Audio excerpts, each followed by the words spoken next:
ബഹുമാന്യരെ, നമ്മളെല്ലാവരും യേശുനാഥൻ്റെ കഷ്ടാനുഭവ വാരത്തിലേക്ക് കടന്നിരിക്കുകയാണ്. ഏതാനും മണിക്കൂറുകൾ കഴിയുമ്പോൾ നമ്മൾ പെസഹ വ്യാഴം, ദുഃഖവെള്ളി, വലിയ ശനി, ഉയർപ്പ് ഞായർ എന്നീ മഹനീയ ദിവസത്തിലേക്ക് നമ്മൾ പ്രവേശിക്കുമ്പോൾ അതിൻ്റെ കാതലായ ഒരു ഭാഗം എന്നത് യേശുവിൻ്റെ കടന്നുപോകലിൻ്റെ സ്മരണ നമ്മുടെ മുമ്പിൽ കൊണ്ടുവരുന്ന യേശുവിൻ്റെ മരണവും ഉത്ഥാനവുമാണ്.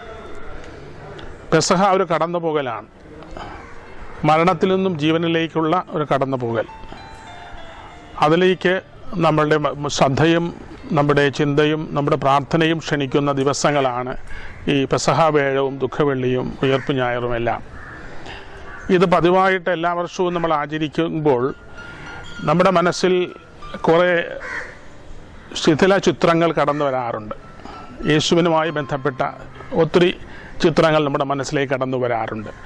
ഈ ചിത്രങ്ങളിലൂടെ കടന്നു പോകുമ്പോൾ അതിൻ്റെ എല്ലാം സമ്യക്കായ ഒരു ദർശനം നമ്മുടെ മനസ്സിലേക്ക് കടന്നു വരുന്നുണ്ടോ എന്നുള്ളതാണ് ഈ പെസഹ ആചരണ ദിവസങ്ങളിൽ നമ്മുടെ മനസ്സിൽ നമ്മൾ ശ്രദ്ധാപൂർവം കൊണ്ടുവരേണ്ടത്. ഒരു ദർശനം ഇതിൻ്റെ പിന്നിലുണ്ട്. എന്താണ് ദർശനം എന്നതിനെക്കുറിച്ച് ഏതാനും ചില വാക്കുകൾ, ഏതാനും ചില ചിന്തകൾ നിങ്ങളുമായിട്ട് പങ്കുവയ്ക്കുകയാണ് ഞാൻ ഈ അവസരത്തിൽ. യേശുവിൻ്റെ ജീവിതം മുഴുവനും ഒരു കുരിശിൻ്റെ വഴിയായിരുന്നു എന്നുള്ളതാണ് സത്യം. ജനിച്ചപ്പോൾ മുതൽ കാൽവരിയിലെ കുരിശിൽ മരിക്കുന്നവരെയുള്ള യാത്രയിലുടനീളം ഒരു സഹനത്തിൻ്റെ യാത്രയായിരുന്നു. പലപ്പോഴും യേശുവിൻ്റെ പീഡാസഹനത്തെക്കുറിച്ച് ചിന്തിക്കുമ്പോൾ ശാരീരികമായി അവിടുന്ന് അനുഭവിച്ചിട്ടുള്ള വേദനകളും ചാട്ടവാറടിയും കുരിശ് ചുമന്നുള്ള യാത്രയും കുരിശിൽ കിടത്തി കൈകാലുകൾ തറച്ച് കുരിശിൽ നാട്ടി ആ വേദന സഹിച്ചുള്ള മരണമൊക്കെയാണ് നമ്മുടെ മനസ്സിൽ വരാറുള്ളത്. സത്യത്തിൽ അതിനു മുൻപ് മുതൽ തന്നെ യേശു കഷ്ടാനുഭവത്തിലൂടെ കടന്നു പോയിട്ടുണ്ട്, മാനസികമായ വ്യഥയിലൂടെ കടന്നു പോയിട്ടുണ്ട്. അപ്പം മാനസികമായും ശാരീരികമായിട്ടും സഹനത്തിൻ്റെ തീച്ചൂളയിലൂടെ കടന്ന് മനുഷ്യരക്ഷ സാധിച്ചതിൻ്റെ ഒരു മഹനീയ ആ സംഭവത്തിൻ്റെ ഓർമ്മയാണ് ഈ പെസഹ കാലത്ത് നമ്മൾ ആചരിക്കുന്നത്. അപ്പോൾ എല്ലാ മനുഷ്യൻ്റെ ജീവിതത്തിലും ഇതുപോലെയുള്ളൊരു യാത്രയുണ്ട് എന്നുള്ള ഒരു മഹത്തായ സത്യം നമ്മുടെ മുമ്പിൽ യേശുനാഥൻ കൊണ്ടുവരുന്നുണ്ട്. അപ്പം സ്വന്തം ജീവിതത്തിൻ്റെ ഈ ഒരു പരിതോവസ്ഥകളിലൂടെ കടന്നുപോയ അവിടുന്ന് ആ കടന്നുപോകൽ എല്ലാ മനുഷ്യൻ്റെയും ജീവിതത്തിൽ ഉണ്ടാകാനുള്ളതാണെന്നും അത് ഒരു വലിയ ഉയർപ്പിലേക്ക് നമ്മളെ കൊണ്ടെത്തിക്കേണ്ട രീതിയിൽ ആ സഹനത്തെയും ആ പാടുപീഠങ്ങളെയും എല്ലാം കാണണമെന്നൊക്കെ നമ്മളെ അനുസ്മരിപ്പിക്കുന്ന ഒരു വലിയ പ്രാണത്യാഗമാണ് യേശുവിൻ്റേത് എന്ന് ഈ പെസഹ കാലത്ത്, ഈ പീഡാനുഭവ കാലത്ത് നമ്മുടെ മനസ്സിൽ ആഞ്ഞുപതിയേണ്ട ഒരു വിഷയമാണത്. അപ്പോൾ താൻ ജനിച്ചത് മരിക്കാൻ വേണ്ടിയായിരുന്നു എന്നുള്ളത്, അത് ആ കുഞ്ഞിൻ്റെ ജനനത്തിൻ്റെ സമയത്ത് തന്നെ ശിമയോൻ പ്രവാചകൻ പറയുന്ന വാക്കുകളിലൂടെ നമുക്ക് മനസ്സിലാകുന്നുണ്ട്. അതേസമയം ആ ശിമയോൻ പറയുന്നുണ്ട്, ഇത് അനേകർക്ക് എതിർപ്പിനുള്ള അടയാളമായിരിക്കും എന്നുകൂടി അവിടുന്ന് പ്രവാചനത്തിൽ പറയുന്നുണ്ട്. എതിർപ്പ് എന്ന് പറയുമ്പോൾ സാധാരണ ലോകം നൽകുന്ന ആ വെല്ലുവിളികൾ, ആ പ്രലോഭനങ്ങൾ, ആകർഷണതകൾ, ഇതിനോടെല്ലാം ചെറുത്തു നിന്നുകൊണ്ട് സ്വന്തം ശരീരവും മനസ്സും ആത്മാവുമെല്ലാം ഒരു ഒറ്റയടി പാത പോലെയാക്കി മനുഷ്യകുലത്തിൻ്റെ ഉയർച്ചയ്ക്കും അവരുടെ രക്ഷയ്ക്കും ശുദ്ധീകരണത്തിനുമായിട്ട് സ്വയം സമർപ്പിക്കുക എന്നുള്ള യേശുവിൻ്റെ വലിയ ജീവിത ദർശനം, അത് പരസ്യ ശുശ്രൂഷയുടെ കാലത്ത് അവിടുന്ന് വെളിപ്പെടുത്തി. പക്ഷേ അത് സ്വന്തം ജീവിതത്തിലൂടെ പഠിപ്പിച്ചതെല്ലാം സ്വന്തം ജീവിതത്തിൽ പ്രായോഗികമാക്കി നടപ്പിലാക്കിക്കൊണ്ടാണ് അവിടുന്ന് തൻ്റെ വാക്കുകൾക്ക് അർത്ഥം, വളരെ ഗഹനമായ അർത്ഥം കൽപ്പിച്ചതും അതിലൂടെയാണ്. അപ്പോൾ ഈ പീഡാനുഭവം എന്ന് പറയുന്നത് മറ്റുള്ളവർക്ക് വേണ്ടി ഏറ്റെടുത്ത ഒരു സഹനമാണ്. മറ്റുള്ളവർക്ക് വേണ്ടി സഹനമെടുക്കാൻ ഈ കാലത്ത് മനുഷ്യൻ മടിക്കുന്ന ഒരു കാലമാണിത്. സ്വന്തം വീട്ടിൽ പോലും അപ്പനും അമ്മയ്ക്കും വേണ്ടിയിട്ട്, അല്ലെങ്കിൽ സഹോദരി സഹോദരന്മാർക്ക് വേണ്ടിയിട്ട്, അയൽവാസികൾക്ക് വേണ്ടിയിട്ട് ചെറിയ ചെറിയ ബുദ്ധിമുട്ടുകളും സഹനങ്ങളും പോലും എടുക്കാൻ തയ്യാറാകാത്ത രീതിയിലേക്ക് മനുഷ്യൻ സ്വാർത്ഥ ജടിലമായ ഒരു ജീവിതത്തിലേക്ക് കൂപ്പുകുത്തുന്നൊരു കാലമാണിത്. ആ ഒരു കാലത്തെ നടുവിൽ ജീവിക്കുമ്പോൾ യേശുവിൻ്റെ ഈ ഒരു ജീവിതം നമുക്കൊരു വെല്ലുവിളിയാണ്.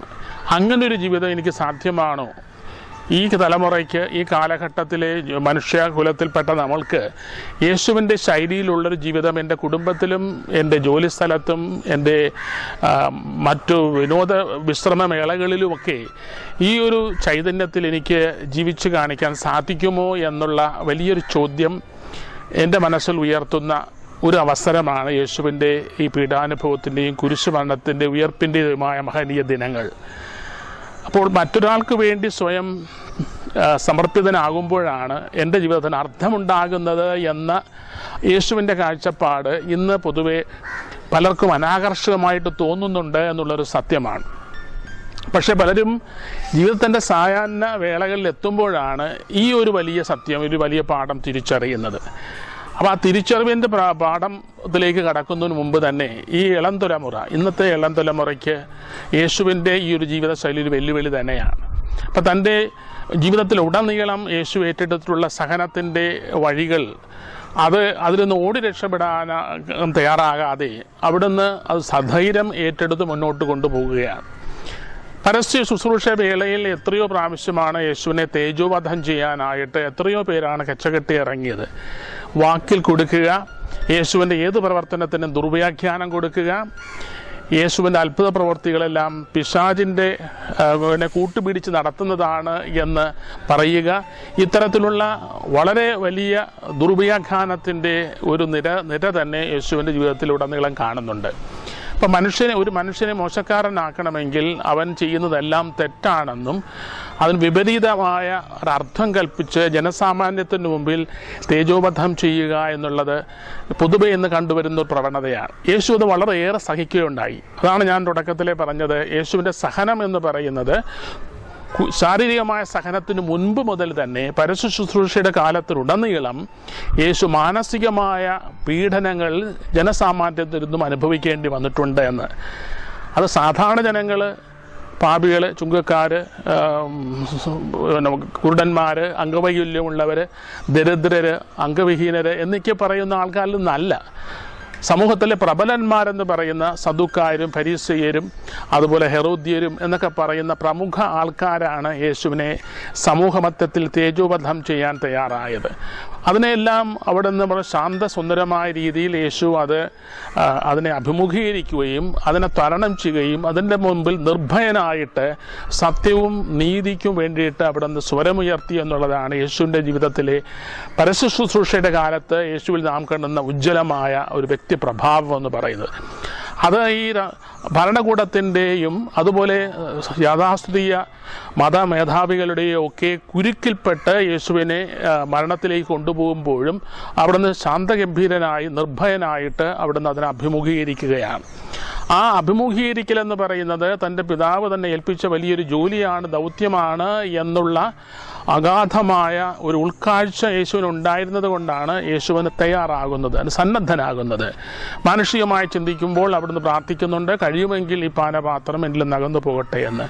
എങ്കിലും അവിടുന്ന് ഇഷ്ടം പോലെ നടക്കട്ടെ എന്ന് പറയുമ്പോഴും ഇത് ആത്യന്തികമായിട്ട് എന്നെ ഏൽപ്പിച്ച ദൗത്യത്തോടുള്ള വിശ്വസ്തതയായിരുന്നു യേശുവിൻ്റെ ജീവിതത്തിലെ ഒരു വലിയ ദർശനം. അത് അവിടുന്ന് കൃത്യമായിട്ടും പാലിച്ച് കുരിശിൽ കിടക്കുമ്പോൾ പോലും ശാന്തഗംഭീരനായിട്ട് തൻ്റെ ഇടത്തും വലത്തും കുരിശിലേറ്റപ്പെട്ടവർക്ക് വേണ്ടി പ്രാർത്ഥിക്കുന്ന ഒരു വ്യക്തിത്വത്തിൻ്റെ ഉടമയായിട്ട് നമ്മുടെ യേശുവിനെ കാണുന്നുണ്ട്. അപ്പോൾ ജീവിതത്തിൽ എന്തെങ്കിലും നേടാനുണ്ടായിരിക്കുക എന്ന് പറയുന്നത്, ജീവിതത്തിൽ ലക്ഷ്യമുണ്ടായിരിക്കുക എന്ന് പറയുന്നത്, ആ ലക്ഷ്യത്തിന് വേണ്ടി ജീവൻ സമർപ്പിക്കാൻ തയ്യാറാവുക എന്നൊക്കെ പറയുന്നത് ഈ കാലഘട്ടത്തിൽ പലർക്കും അനാകർഷകമായി തോന്നുന്ന വലിയ ഒരു ദർശനമാണ്. പക്ഷേ ഒറ്റപ്പെട്ട ഒത്തിരി സംഭവങ്ങൾ പലയിടത്തും നമ്മൾ കാണുന്നുണ്ട്. അതേ ശൈലിയിൽ, യേശുവിൻ്റെ ശൈലിയിൽ ഒറ്റപ്പെട്ട രീതിയിൽ ജീവിച്ചുകൊണ്ട് ഒറ്റയടി പാതയായിട്ട് ജീവിതത്തെ കൊണ്ടു നടന്നുകൊണ്ട് മറ്റുള്ളവർക്കെല്ലാം വെല്ലുവിളി ഉയർത്തുന്ന രീതിയിൽ ജീവിക്കുന്ന ഒത്തിരി വ്യക്തിത്വങ്ങൾ നമ്മൾ ഇന്ന് നമ്മുടെ ചുറ്റുവട്ടത്ത് കാണാറുണ്ട്. പല പത്രമാധ്യമങ്ങളിലൂടെ കണ്ടുവരുന്ന കാര്യങ്ങൾ ചോദ്യം ചെയ്യാനും തെറ്റിനെ തെറ്റാണെന്ന് ചൂണ്ടിക്കാണിക്കാനും അനീതിക്ക് കൂട്ടുനിൽക്കാതിരിക്കാനും പ്രബല ശക്തികളുടെ കുൽസിത തന്ത്രങ്ങൾക്കെതിരെ വിരൽ ചൂണ്ടാനും സമൂഹത്തിലെ ഉച്ചനീചത്വങ്ങൾക്കും അതുപോലെ കുട്ടികൾക്കും സ്ത്രീകൾക്കുമെതിരെയുള്ള അതിക്രമങ്ങളെ ചോദ്യം ചെയ്യാനും ഒക്കെ പ്രേരിപ്പിക്കത്തക്ക രീതിയിലുള്ള ഒരു ജീവിതശൈലി യേശുവിൻ്റെ ജീവിതത്തിലുടനീളം കാണുന്നുണ്ട്. ഇതെല്ലാം ഏറ്റെടുത്തുകൊണ്ടുള്ള ഒരു സഹനത്തിൻ്റെ കനൽ വഴിയിലൂടെയാണ് യേശു നടന്ന് മുന്നേറിയത്. അതിൻ്റെ പരിസമാപ്തി മാത്രമാണ് കുരിശിലേറിയുള്ള അവിടുത്തെ മരണം. അങ്ങനത്തെ ഒരു ജീവിതത്തിന് ദൈവപിതാവ് നൽകിയ സമ്മാനമാണ് യേശുവിൻ്റെ ഉയർപ്പ് എന്ന് പറയുക. അപ്പോൾ മരണത്തിനപ്പുറത്തേക്ക് നീണ്ടുകിടക്കുന്ന ഒരു വലിയ ജീവിതം മനുഷ്യനുണ്ട് എന്ന ഒരു വലിയ ഉൾക്കാഴ്ച, ഒരു ദർശനം, ഒരു ഉറപ്പ് നൽകുന്നതാണ് യേശുവിൻ്റെ പീഡാനുഭവവും കുരിശുമരണവും ഇതിനുശേഷം നടക്കുന്ന ഉയർപ്പിലൂടെ നമുക്ക് വെളിപ്പെട്ട് കിട്ടുക. അപ്പോൾ ഈ ലോകത്തിലെ ജീവിതത്തിൽ ഉണ്ടാകുന്ന എല്ലാ പ്രശ്നങ്ങൾക്കും, എല്ലാ ദുരിതങ്ങൾക്കും, എല്ലാ സങ്കടങ്ങൾക്കും ഒക്കെ അതിനൊരു പരിഹാരമുണ്ട്, അതിനൊരു പ്രതിവിധിയുണ്ട്, അതിനൊരു മറുവശമുണ്ട് എന്ന് നമ്മുടെ മുമ്പിൽ അവതരിപ്പിക്കുന്ന ഒരു ജീവിതമാണ് യേശുവിൻ്റെ മരണത്തിലൂടെയും ഉയർപ്പിലൂടെയും ലോകത്തിന് കിട്ടുന്ന ഏറ്റവും വലിയ സന്ദേശം.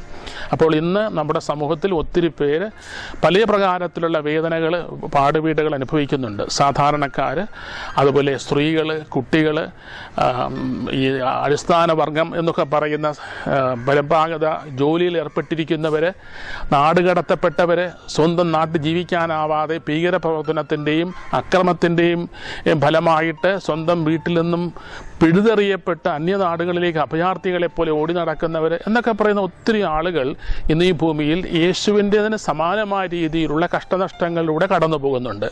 അവരുടെ എല്ലാവരുടെയും ജീവിതം ഒത്തു നോക്കുമ്പോൾ, എല്ലാം ഒരുക്കൂട്ടി എടുക്കുമ്പോൾ യേശുവിനോടൊപ്പം സഞ്ചരിക്കുന്നവരാണ് അവർ എന്ന് പറയാൻ തോന്നിപ്പോവുകയാണ്. അപ്പോൾ യേശു പാടുപീടുകൾ സഹിച്ചുവെങ്കിൽ അതുപോലെ തന്നെ പാടുപീടുകൾ സഹിക്കുന്നവർ ഇന്നുമുണ്ട്. അവിടെ പാടുപീടുകൾക്ക് എല്ലാത്തിനും ദൈവപിതാവ് ഒരു പരിഹാരം, ഒരു പ്രതിവിധി, ഒരു സമ്മാനം തീർച്ചയായിട്ടും അവർക്ക് വെച്ചിട്ടുണ്ട് എന്ന പരമമായ സത്യം നമ്മുടെ മുമ്പിൽ ഉണ്ടാകേണ്ടതാണ്. അപ്പോൾ ഇന്ന് ഈ കാലഘട്ടത്തിൽ ഈ തവണത്തെ പെസഹ ആചരിക്കുമ്പോൾ നമ്മുടെ എല്ലാവരുടെയും മനസ്സിലേക്ക് വരേണ്ടത്, എൻ്റെ വീട്ടിലും എൻ്റെ അയൽവക്കത്തും എൻ്റെ നാട്ടിലും ലോകത്തിൻ്റെ നാനാഭാഗങ്ങളിലും ദുഃഖദുരിതങ്ങളിലൂടെ കടന്നു പോകുന്ന, ഒരു നേരത്തിന് ഭക്ഷണമില്ലാത്തവർ, മനസ്സുറപ്പിച്ച് കിടന്നുറങ്ങാനാവാത്തവർ, ഭീകരരുടെ വെടിയേറ്റ് എപ്പോഴാണ് മരിക്കുക എന്നറിയാൻ സാധിക്കാതെ ഭയത്തിലും ഭീതിയിലുമൊക്കെ കഴിയുന്ന ആളുകൾ, സ്വന്തം വിട്ടിട്ട് അന്യരാജ്യത്ത് എവിടെയെങ്കിലും ഒന്ന് അന്തി ഉറങ്ങാനൊരു ഇടം കിട്ടുമോ എന്നറിയാതെ വിഷമിക്കുന്നവർ. അപ്പോൾ ലോകത്തിൻ്റെ നാനാഭാഗങ്ങളിൽ നൂറുകണക്കിന് ആളുകൾ ദുഃഖദുരിതങ്ങളിലും പാടുപീഡകളിലും വേദനകളിലും മാനസിക പരിഭ്രാന്തിയിലും ഉൾക്കിടലത്തോടുകൂടി ജീവിക്കുന്ന നൂറുകണക്കിന് ആളുകൾ ഇന്ന് ലോകത്തുണ്ട്. ലോകത്തിൻ്റെ നാനാഭാഗങ്ങളിലുണ്ട്, നമ്മുടെ നാട്ടിലുണ്ട്, നമ്മുടെ പരിസരത്തുണ്ട്, ഒരുപക്ഷെ നമ്മുടെ വീടുകളിലുണ്ടായെന്ന് വരാം. അവരെല്ലാവരെയും വാസ്തവത്തിൽ യേശുനാഥൻ ഈ തൻ്റെ പെസഹ പീഡാനുഭവത്തിൻ്റെ ദിവസങ്ങൾ ആചരിക്കുന്ന ഈ സുദിനത്തിൽ കർത്താവ് സമൃദ്ധമായി അനുഗ്രഹിക്കട്ടെ എന്ന അവസരത്തിൽ പ്രാർത്ഥിക്കുകയാണ്. അവർക്ക് എല്ലാവർക്കും വേണ്ടിയിട്ട് കൂടി നമ്മൾ പ്രാർത്ഥിക്കണം. യേശുവിൻ്റെ കുരിശിൻ്റെ വഴിയിൽ പങ്കെടുക്കുമ്പോഴൊക്കെ നമ്മുടെ മനസ്സിൽ വരേണ്ട ഒരു ചിന്ത, ഇതുപോലെ യേശുവിനെ പോലെ നിരപരാധിയായിട്ടും ക്രൂശിക്കപ്പെടാൻ സഹജീവികളുടെ ദുഷ്പ്രേരണയാൽ കള്ളക്കേസിൽ കുടിക്കുകയോ ഭീകരപ്രവർത്തനത്തിൻ്റെ പേരിലോ ജാതിയുടെ പേരിലോ മതത്തിൻ്റെ പേരിലോ അല്ലെങ്കിൽ ഒരു നിലപാട് സ്വീകരിച്ചതിൻ്റെ പേരിലോ ഒക്കെ ഉപദ്രവിക്കപ്പെടുകയും ഒറ്റപ്പെടുത്തപ്പെടുകയും നാടുകടത്തപ്പെടുകയും ചെയ്യുന്ന ആൾക്കാരെ എല്ലാവരെയും ഓർത്ത് പ്രാർത്ഥിക്കേണ്ട ഒരു ദിവസം കൂടിയാണ് ഈ ദുഃഖാഴ്ച എന്ന കാര്യം നമ്മൾ മറക്കരുത്. അവരുടെ എല്ലാ മനസ്സിൽ എരിയുന്ന ആ വേദനയുടെ തീനാളങ്ങൾക്ക് അതിനെല്ലാത്തിനും യേശുനാഥൻ്റെ പ്രത്യേകമായ അനുഗ്രഹവിശേഷത്താൽ അവരുടെ മനസ്സിൽ ശാന്തിയും അതുപോലെ സമാധാനവും സന്തോഷവും ഉള്ള ഒരു ജീവിതത്തിലേക്ക് കടന്നു വരാൻ അവരെ ഉയർത്തെഴുന്നേറ്റ യേശുവിൻ്റെ അനുഗ്രഹിക്കുന്ന വലങ്കൈ എന്നും അവരുടെ മേലുണ്ടായിരിക്കട്ടെ എന്ന് പ്രാർത്ഥിക്കുകയും ഈ പെസഹ തിരുനാളിൻ്റെ എല്ലാ മംഗളങ്ങളും ഹൃദയപൂർവ്വം ആശംസിക്കുകയും ചെയ്തുകൊണ്ട് എല്ലാവർക്കും മംഗളങ്ങൾ നേർന്നുകൊണ്ട് നിർത്തുന്നു.